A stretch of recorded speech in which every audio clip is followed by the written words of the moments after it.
آغا خانی یا اسماعیلی دین اسلام کے دوسرے بڑے فرقے یعنی اہل تشیع مسلک کا ایک ذیلی فرقہ ہے، جن کے عقائد اثنائے عشریہ شیعہ کے چھٹے امام تک تو بالکل سیم ہیں، تاہم اہل تشیع کے چھٹے امام یعنی حضرت امام جعفر صادق کے بعد ان لوگوں نے امام موسیٰ کاظم کو جھٹلا کر انہی کے دوسرے بیٹے یعنی جناب اسماعیل کو اپنا اگلا امام چن لیا، اور وہیں سے یہ لوگ اسماعیلی کہلاتے ہیں۔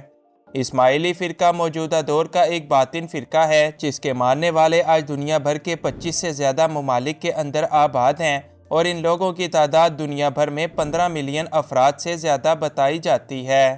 یہی وجہ ہے کہ دنیا کی تاریخ میں کئی ایسے نامور افراد گزر چکے ہیں کہ جن کا تعلق اسی آغا خانی یا اسماعیلی فرقے کے ساتھ تھا، اور موجودہ دور میں بھی ایسے افراد کی دنیا میں کچھ کمی نہیں۔ آج کی اس ویڈیو میں ہم پاکستان اور بھارت میں موجود انہی مشہور شخصیات کا ذکر کریں گے جن کا تعلق آغا خانی یا اسماعیلی فرقہ کے ساتھ ہے۔ انفویو کی نئی ویڈیو میں ایک بار پھر سے خوش آمدید۔ نمبر 1، سلیم سلیمان۔ سب سے پہلے بات کرتے ہیں پڑوسی ملک بھارت میں موجود اسماعیلیوں کی، تو ان میں پہلا نام بھارت کے مشہور ترین میوزک ڈائریکٹر اور کمپوزر سلیم سلیمان کا آتا ہے۔ سلیم مرچنٹ اور سلیمان مرچنٹ بالی ووڈ کے ایک اعلیٰ پائے کے میوزیشین ہیں۔ ان کی میوزک کی جادوگری اور سنگنگ لگ بھگ بھارت کی ہر فلم کے اندر دیکھی جا سکتی ہے، اور پوری دنیا کے اندر ان کی یہ جوڑی کسی بھی تعارف کی محتاج نہیں ہے۔ سلیم مرچنٹ اور سلیمان مرچنٹ کا تعلق آغا خانی یا اسماعیلی مسلک کے ساتھ منسلک ہے۔ نمبر 2، ساجد ناڈیاڈ والا۔ دوسرے نمبر پر بات کرتے ہیں ساجد ناڈیاڈ والا کی، جو کہ بھارت کے ایک بڑے مشہور پروڈیوسر اور ایک ڈائریکٹر ہیں۔ انہوں نے ایک لمبے عرصے سے انڈسٹری کے اندر کام کر کے لازوال شہرت سمیٹ رکھی ہے، اور ان کی کامیاب ترین فلموں کی لسٹ بھی نہ ختم ہونے والی ہے۔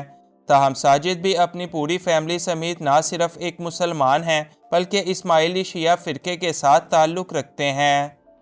نمبر 3، مفتاح اسماعیل۔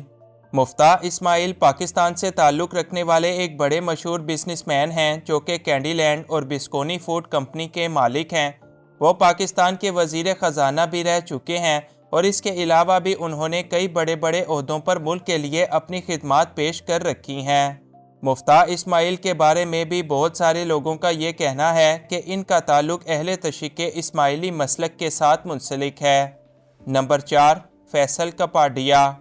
فیصل کپاڈیا ایک بڑے مشہور سنگر اور میوزک کمپوزر ہیں، جنہوں نے اپنی گلوکاری کے ذریعے پاکستان، بھارت اور لگ بھگ پوری ہی دنیا کے اندر کافی نام کمایا ہے، اور اب تک لاتعداد ایوارڈز وغیرہ بھی اپنے نام کر چکے ہیں۔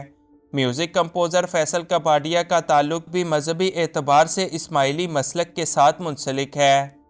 نمبر 5، امین گلجی۔ امین گلجی پاکستان کے مشہور مصور اسماعیل گلجی کے بیٹے ہیں، اور اپنے والد ہی کی طرح وہ بھی ایک بہترین مصور اور کیلی گراف آرٹسٹ ہیں۔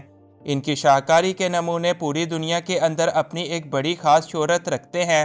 امین گلجی کا تعلق اسماعیلی شیعہ فرقے کے ساتھ منسلک ہے۔ نمبر 6، اسماعیل گلجی۔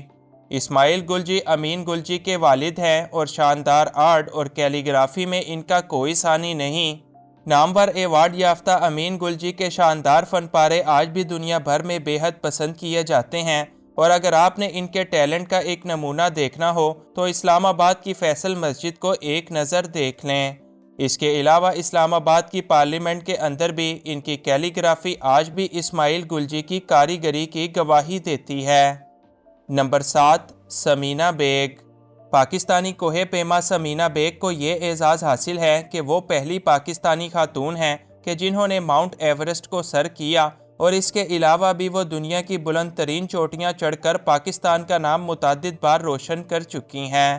تاہم سمینہ بیگ کا تعلق بھی اپنے مذہبی اعتبار سے اسماعیلی فرقے کے ساتھ منسلک ہے۔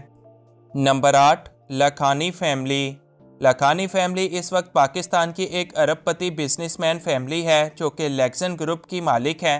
اس گروپ کی ٹیکنالوجی، تعمیرات، فوڈ، پیپر اور میڈیا انڈسٹری کے اندر اربوں روپے کی سرمایہ کاری ہے۔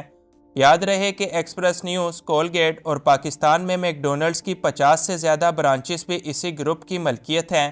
تاہم اس پوری فیملی کا تعلق بھی اسماعیلی مسلک کے ساتھ منسلک ہے۔